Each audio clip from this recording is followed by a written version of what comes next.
Ассалаумағалейкум достар, сіздермен бірге Диас KZ. Достар, мен ауырыңқырап тұрмын, енді ондай не істей алмаймын достар. Мына сөйлеген кезде тамағым қышиды. Бірақ сол үшін достар, Алла разы болсын достар сіздерге.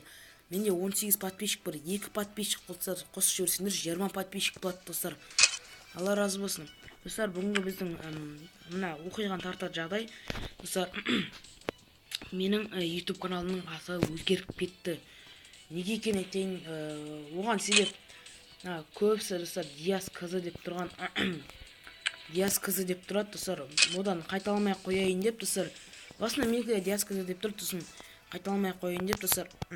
Шамалы атымды өзгерттім. Мына Диас KZ дейтін өзіміздің YouTube каналымыз, және астында сызық тұрған достар.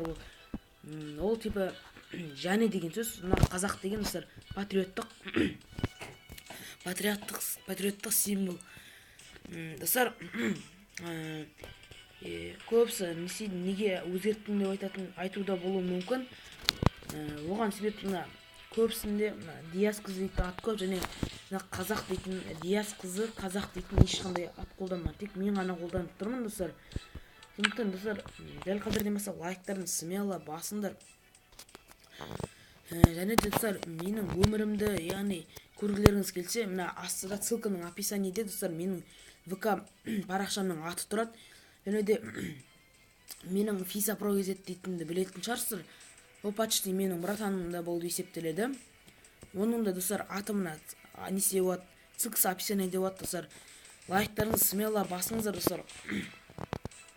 Мен осы жаңа бір 10 минут бұрын ораза жайлы видео түсірдім достар. Соған байланысты достар, неге түсіріп отырсыңдар десеңдер, түсірген видеом ютубта қалып қояды, егер тағы бір ютуб видео шығармасам. Сосын түріп отырмын достар.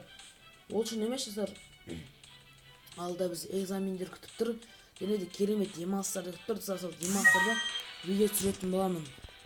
Ал қош сау болыңыздар. Сіздермен болған арнаға тіркеліп лайк басуды ұмытпаңыздар достар.